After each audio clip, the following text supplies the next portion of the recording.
Hello everybody, my name is Bev. Welcome to my channel. Welcome back to my channel. Today I'll be talking about my latest e-reader purchase, which is the Kobo Libra 2. This is going to be an informal video of me unboxing the Kobo Libra 2, and I'll be briefly discussing why I made this purchase and why I chose this particular model.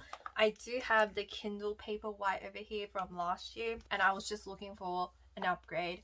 And I did consider getting the Kindle Oasis, but after contemplating, I decided I just wanted a different kind of ecosystem, and I watched a lot of videos in regards to different models, and ultimately I chose this particular model. If you like a tech breakdown of this particular e-reader, I'll link some videos down below and you can have a better understanding from other people who are more specialized in this area than me. And that is basically how I came to my own conclusion on buying this particular e-reader. At first I was going to buy the Kobo Ellipsa pack, but I realized I did not need a giant e-reader because I am not using an e-reader to note take. I'm using an e-reader just to read ebooks or other potential like comics or manga, and that's why I eventually settled down to, I would say this one would be the mid tier for Kobo, because the other ones ranges from like 200 Australian dollars to up to like 600, and I didn't need something so expensive that I know for a fact that I'm not going to utilize. While the Ellipsa looks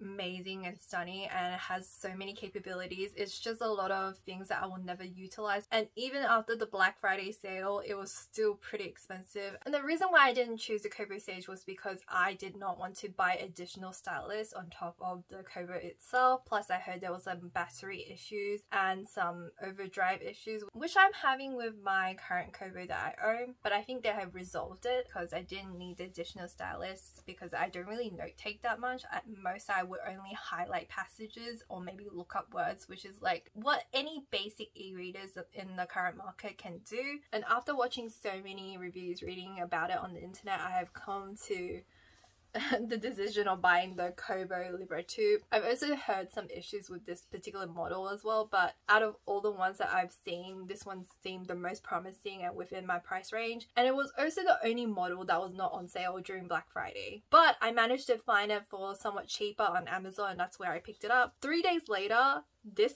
e-reader was on sale on Kobo. It's currently $20 off, and I think it's until the Christmas period or the holiday period, so if you want to grab it for $20 off, now is the time. I've seen the Kobo Libra 2 for a lot cheaper elsewhere, but I wasn't paying attention back then. I only started like looking at e-readers during the Black Friday sale. There's absolutely nothing wrong with my Kindle Paperwhite that I got last year. It's still relatively new and I do like it. I just wanted to buy something on Black Friday, if I'm being honest, and I don't mind having like an alternative. So between the Oasis and the Libra, I just ultimately chose the Libra 2 because I wanted a different ecosystem, and there's a lot of stuff that Kobo has to offer that Amazon unfortunately does not support in my country, which is Australia. I think Kobo is a lot more accessible for people who like to borrow ebooks and audiobooks from the library. So this is a book that I'm currently borrowing off my library, aka Overdrive, aka the Libby app. If you own a library card and you have access to the online database, you can just borrow books from your local library, and Kobo supports it.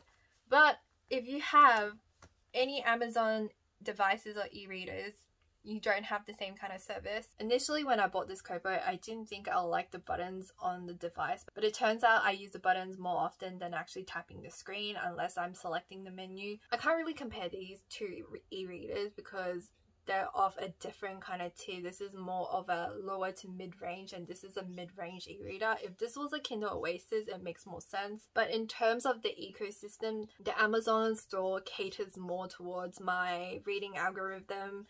Is more accurate because I think there's a bigger user base. But for the Kobo, while it's not as accurate when it comes to recommendations, I have the ability to borrow books from Overdrive, and I can use the Libby app in conjunction with like the Kobo store. This is just a lot more accessible, and I like reading off my Kobo more than I like reading off my Kindle Paperwhite. They are both relatively light, and in terms of screen size, it's about the same to me. And bigger screen doesn't necessarily mean it's better. This also feels a lot lighter, but I actually don't know like the specific weights for both of them. I have taken out the cover and the pop sockets just to like do a test, so to speak, but I have been using this e-reader, the Amazon Paperwhite, consistently for a year now. I do love it and I'll still continue to use it.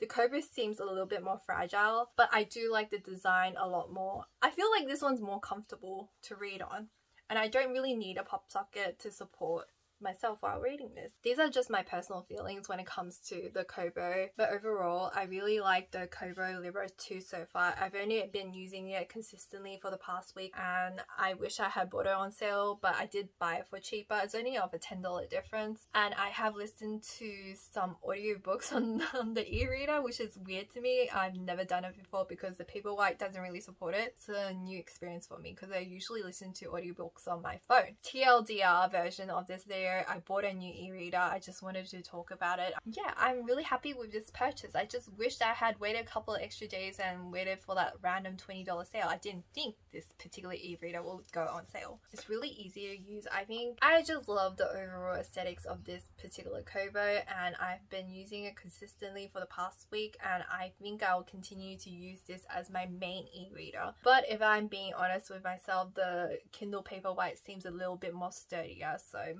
this will be my traveling kind of e-reader, and this one I would most likely use at home. If I were to take this out, I feel like I would have to like throw on a case because this seems a little bit too fragile to just like chuck in a bag and carry out with me. Maybe if you're more of a conscious kind of person and not clumsy like me, then it'll work out for you, but for someone like me, I don't trust myself just simply putting in my bag and taking this out. I would have to use the Kindle Paperwhite like I suggest. But anyway, that's just an informal, impromptu kind of video to announce to everyone on this channel that I bought a Kobo Libra 2 in 2022. If you enjoyed this video, please give me a thumbs up, leave a comment down below if you have anything you'd like to say to me. Hit the subscribe button if you want to see more content from me. Hit the bell for notifications, and I'll see you guys in my next video. Bye!